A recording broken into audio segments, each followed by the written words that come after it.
E aí, gente, para iniciar esse podcast aqui, no episódio de hoje, a gente vai falar sobre um tema que a gente falou há muito tempo no canal, no nosso canal, né, no YouTube, que é sobre o Deep Blue, que foi uma máquina, né, um computador que derrotou Garry Kasparov em 1997, que com certeza foi um dos maiores enxadristas, né, do mundo,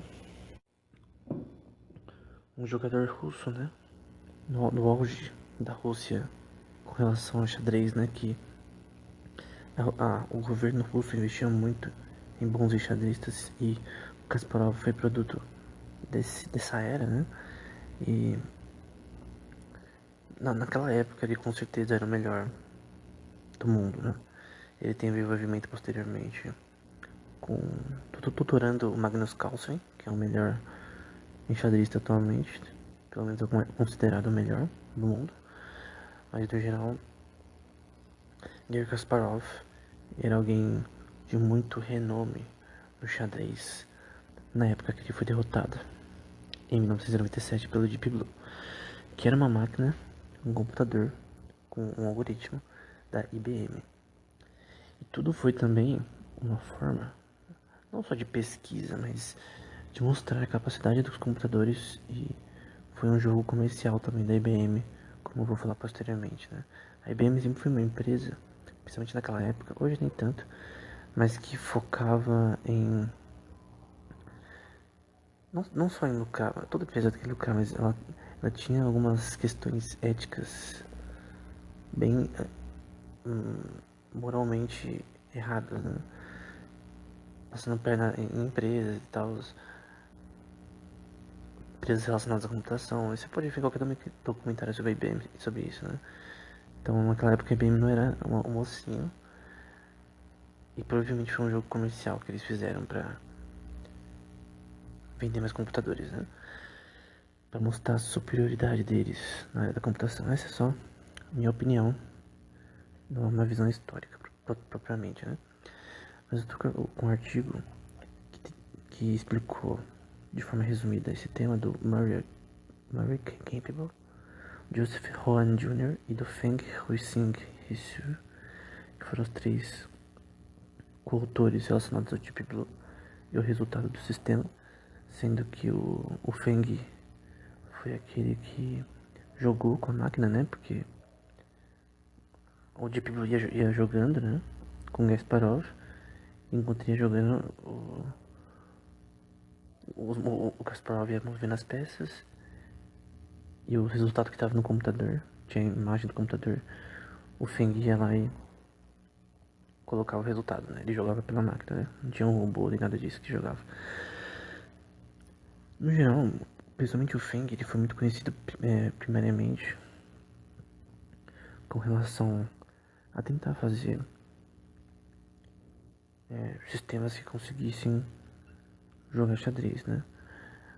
Eu tenho que citar Alan Turing, que escreveu primariamente sobre a possibilidade de jogos conseguirem, de você conseguir jogar jogos com computadores, né? Criar computadores que conseguissem jogar jogos.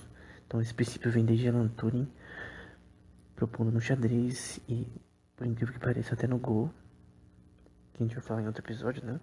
Que também tem um sistema de IA que derrotou o melhor jogador de Go do mundo, que é bem mais complexo que o xadrez. Do ponto de vista combinatório, né?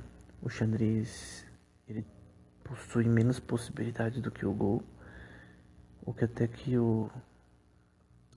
aquele eu vou lembrar ao longo do podcast que também é um jogo também milenar aí de tabuleiro. Mas o xadrez e o Go eram bem assim complexos. E no geral não existia até então um computador que conseguisse derrotar grandes mestres, né? Talvez conseguisse ganhar de alguém que acabou de começar a jogar, algo do tipo, que jogou já há um tempo, mas não é um grande mestre, que é muito diferente, né? A primeira versão do que seria o Deep Blue foi o Chip Test e depois o Deep Touch. que foram criados na Carnegie Mellon University, né? E o Feng teve uma participação muito forte nele. Então, 1980, né? Nos anos 80. E em 1988, o Deep Thought foi a primeira máquina, né, a ganhar de um grão-mestre. Teve o Deep Thought 1 e 2, né? E esses sistemas, eles usavam formas de brute force para achar as melhores posições em determinado contexto, né? Então, dado um número de jogadas, qual é a melhor posição possível no futuro, né? Eu vou descrever isso com mais detalhes depois. Mas no geral ele podia achar melhor posição, as melhores posições. Até 500 mil posições por segundo e 700 mil no chip test, né? E no Deep Thought, até 700 mil posições por segundo. Então, era bem assim, rápido, né? Mas ainda assim, talvez não conseguiria vencer caras melhores, né? Até porque em 1996, a melhor versão, que é a versão anterior ao Deep Blue, perdeu pro Garry Kasparov. Então, anteriormente o Garry Kasparov conseguiu ganhar da máquina, né? Então, depois do chip test do Deep Thought 1, teve o 2, o Deep Thought 2, né? Que foi em 1989 para 90. E parte do time era o Campbell, o Feng, isso, e o Anand Taraman, era o nome dele. E eles começaram a fazer a pesquisa dele no laboratório da IBM Watson, o centro de pesquisa Watson Research Center, para construir a melhor máquina possível de xadrez. E aí fizeram algumas mudanças, né, colocando multiprocessamento paralelo, né? Então você tem o que é um supercomputador? Você tem vários computadores que se comunicam, né? Processadores, núcleos de processamento que se comunicam. E eles estavam usando os supercomputadores da época, o supercomputador da época da IBM, para ter o máximo de processamento paralelo possível para ter mais velocidade, né? Com 24 chess engines, que eles vão falar que era o chip deles. Era um chip específico para xadrez, para pesquisa de árvores de possibilidades no xadrez. Era hardware, né? Colocaram mais memória RAM. Colocaram também dois tipos de hardware. Não, hardware para que antigamente não era, não conseguia discernir bispos da cor oposta, né? E foram implementando mais coisas para melhorar o software também, com melhores algoritmos de pesquisa paralela, né? Então, uma árvore de pesquisas para achar os melhores movimentos, e o livro estendido, que continha o número de aberturas no xadrez e outras questões que posteriormente vão ser melhoradas no Deep Blue. Isso em 1980, no fim dos anos 80 no caso. E esse Deep Thought 2 ganhou em 1991 e 1994 contra o time nacional de xadrez da Dinamarca, parece, Danish, um time nacional de um país. Posteriormente, depois do Deep Thought, eles criaram o Deep Blue. E teve o Deep Blue 1 e 2. O que jogou com Kasparov em 96 foi o 2. O Deep Blue 1, ele tinha também um chip desenhado somente para xadrez. E depois de ter visto vários problemas desses chips, eles começaram a revisar essas versões, o que deu origem a fazer. Eles começaram a usar, né, o IBM RS6000 SP, que era um tipo de supercomputador da época, com 36 nodes, com unidades de processamentos, com 216 chips de xadrez, que é aqueles chips que eu falei que era focado somente para brute force e árvore de pesquisa. E esses chips conseguiriam O DeepTot 2, como a gente viu antes, o chip test era 500 mil, o chip test, posições por segundo. O DeepTot era 700 mil. O Deep Blue 1 era 1.6 até 2 milhões de posições por segundo que poderia pesquisar, né? A pesquisa, a velocidade era de 500 a 100 milhões de posições por segundo. No geral, né? Somando todos os chips, computação paralela. Obviamente, computação paralela não é 100% de eficiência, mas eles conseguiram dar uma eficiência que dava até de 50 a 100 mil milhões de posições, né? Então, dada os movimentos da partida, né? Porque cada partida tinha de movimento, né? Ele pesquisar cada movimento da partida do oponente, qual é a melhor jogada. É literalmente isso. E esse Deep Blue 1 ganhou. Não foi. Perdeu, né? Pro Kasparov. 4-2. Só ganhou 2 partidas, o Kasparov ganhou 4. E. Embora teve empate, né? Por 2 dos primeiros games. E no geral, perdeu, né? Mas esse sistema conseguiu ganhar do Ilya Gurevich, também um grande mestre, e Patrick Wolff e do Joel Benjamin, né? Mas o principal, o rei do xadrez na época, né? Em 96, ele não conseguiu ganhar. Então, obviamente, a IBM ficou meio brava com isso, né? Meio puta com isso. E o jeito que a IBM é, com certeza ela queria uma revanche contra o Kasparov. E pra isso eles criaram o tipo do Blue 2, né? Então depois da derrota, né? Obviamente a IBM queria ganhar. E aí eles começaram a primeiro falar, a gente precisa de mais hardware, precisa de mais velocidade. E aí eles começaram a adicionar coisas, né? Eles estudaram os jogos do Kasparov e tal, começaram a contratar grandmestres pra melhorar o livro estendido que eu vou explicar. E fizeram um grande aparato aí pra conseguir ganhar do Kasparov, né? O Deep Blue do Kasparov, que derrotou o Kasparov, né, em 97, de 3.5 a 2.5, eles ganharam até um prêmio pra isso, né?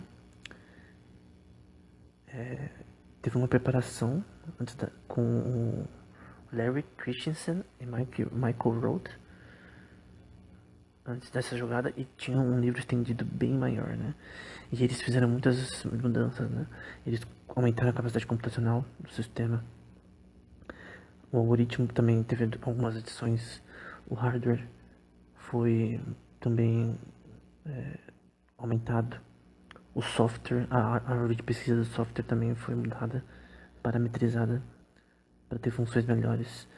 Uma árvore de pesquisa de possíveis jogadas, né? Com mais de 500 processadores. Obviamente, quanto mais processadores, mais difícil é você fazer a computação paralela, né? Mas mesmo assim, eles conseguiram. E no geral, tinha a parte de software, de pesquisa, de árvore de pesquisa de software, né? Brute Force, para achar as melhores jogadas. E a parte de hardware, que tava bem assim, forte. Tinha também uma coisa chamada função de avaliação, que determinava um crédito a determinadas possíveis jogadas para você conseguir o maior crédito possível. Qual jogada estatisticamente seria melhor, determinados movimentos, né? Tinha várias questões relacionadas a movimentos, com relação a calcular qual que seria melhor, né? Tem uma função aqui que é o algoritmo de crédito dual, ou de duplo crédito, né? Então, vou tentar sumarizar o pseudocódigo aqui. Então, para uma posição P, a gente tem duas variáveis alfa e beta, e aí você tem um crédito que você vai associar essas variáveis, e aí você quer achar o melhor score, né, com relação a esse crédito. Aí, se o crédito for maior ou igual ao limite de crédito, aí vai ter algumas mini equações aqui que vão tentar maximizar o crédito. Eles querem, de certa forma, dado o número de posições, qual que é a função ou o número de jogadas que minimiza a perda, né? Que você maximiza o seu score. Que no caso são definidas pelo Battle Alpha aqui. Essa função talvez seja mais importante nesse contexto da árvore de pesquisa, porque eles fizeram questão de printar aqui na página 66 do artigo, que no caso é a página 10 do PDF, que você vai baixar se você quiser ter na descrição a citação, né? Então, no geral, eles tinham um hardware melhor, um sistema de pesquisa muito mais forte.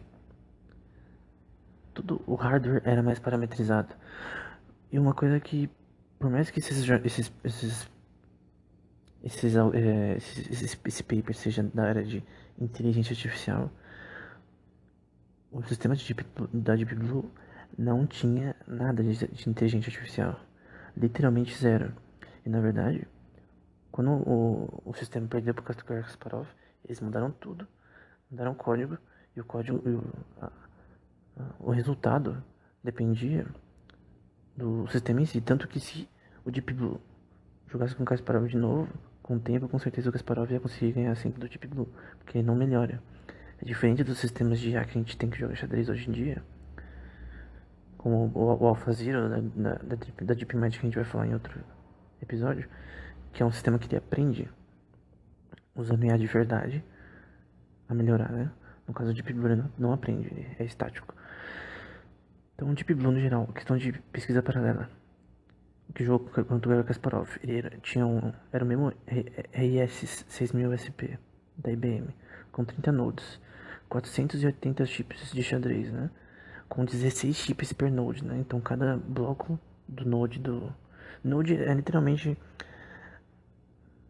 em servidores, né? A gente tem os nodes que são tipo umas gavetinhas com a placa-mãe, né? Processadores, memória RAM, tudo bonitinho que tem que funcionar um computador em si. Seria como vários computadores. Supercomputadores, né? Entre aspas, né? Porque um supercomputador é uma soma de nodes. No caso, tinha 16 chips por node dos 30, totalizando 480. E comunicação de banda, de memória de alta velocidade, enfim, tudo do mais fino do fino. E eles falam bastante sobre a questão da implementação, por exemplo, da pesquisa paralela, coisas como load balance, né? Para caso você tenha uma pesquisa que seja muito grande para que o sistema pode lidar, para ele ter formas de lidar com isso, enfim, formas de ter uma performance maior durante a partida, né? Tinha também os arquivos relacionados a registros de jogadas, né? Por exemplo, com relação a traps de rainha, enfim, você desperdiçar peões, enfim, e vários outros movimentos que eram registrados no, no sistema, né? E o quanto valia cada peça, né? Obviamente a rainha vale mais que um peão. Às vezes, no caso, às vezes você também deve se livrar da rainha também. Sobre os livros deles, né? O livro estendido. Não, tem livro de aberturas, que é o Opening Book. O Opening Book era um banco de dados que foi feito à mão pelo grã-mestre Joel Benjamin, Nick de Firmian e John Ferodovich e Miguel Lescas. E esse livro de aberturas tinha 4.000 posições, 4.000 aberturas de xadrez. E cada posição era checada pelo Deep Blue. E, no geral, qual que seria melhor em determinado contexto. Outra coisa também que tinha um livro estendido, que era um banco de dados, além de aberturas, com 700.000 jogos de xadrez como banco de dados, né? Para o sistema conseguir entender qual que é o melhor resultado, ele tem que ter um banco de dados na mente, entre aspas, deles.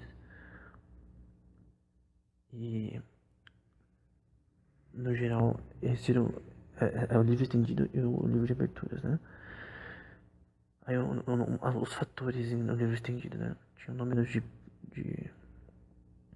de vezes que o movimento foi jogado, o movimento que era frequentemente jogado por grandmestres era um movimento bom, número relativo de movimentos que já foi jogado, força ou probabilidade de vitória de determinados movimentos recentes, enfim, quais movimentos são ruins e tal. E além do livro de aberturas, o livro estendido, tinha também o livro Endgame.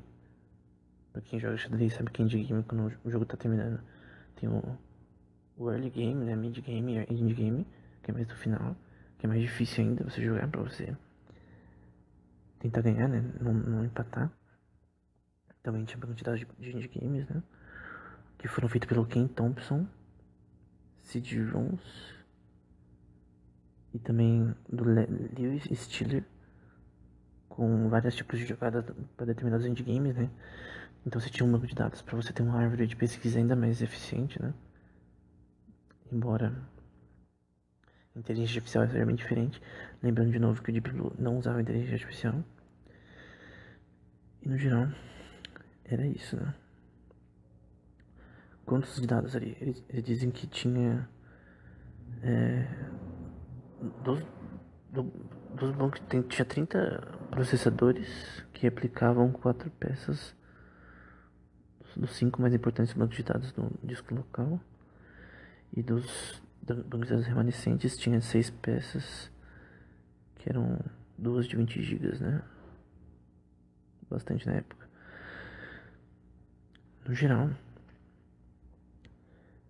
o que eles tinham? Eles primeiro criaram o chip test, né? Tinham 500 movimentos de xadrez por segundo. O Deep Tot, que era 1, né? Que era 700 mil. Foi aumentando pro Deep Blue com mais de 1 milhão de... Não chegava a 100 milhões de posições por segundo. E posteriormente, o Deep Blue final, né? Que o Deep Blue 2 perdeu pro Garry Kasparov, o final. Lembrando, rodando um supercomputador da IBM da época. Que ganhou do Garry Kasparov, né? Que era uma máquina extremamente eficiente, parametrizada, extremamente desenhada para ser o melhor sistema de xadrez possível, né? Então, obviamente eles não queriam jogar de novo, porque o ser humano, quando ele aprende a jogar contra um inimigo, né? Porque o Kasparov, depois de um tempo, uma hora o Deep Blue ia perder todas. Porque com o tempo ele ia aprender a jogar contra o Deep Blue, né? Essa é a diferença, porque o Deep Blue não era de IA. Zero inteligência artificial. É só árvore de pesquisa. Embora a árvore de pesquisa, principalmente um algoritmo de Monte Carlo que não é usado aqui, seja usado hoje em dia em sistemas de IA como o Alphazero, que joga xadrez, é o melhor jogador de xadrez atualmente. Ainda assim, é totalmente diferente, né? Porque o Alphazero ele aprende a jogar melhor. A DeepMind ele faz questão de sistema aprender a jogar contra si mesmo. Então, sistemas de IA que joga xadrez hoje em dia, como o Alphazero, ele joga contra si mesmo e aprende usando Reinforcement Learning, né? Que é aprendizado de reforço, que a gente vai falar em outro...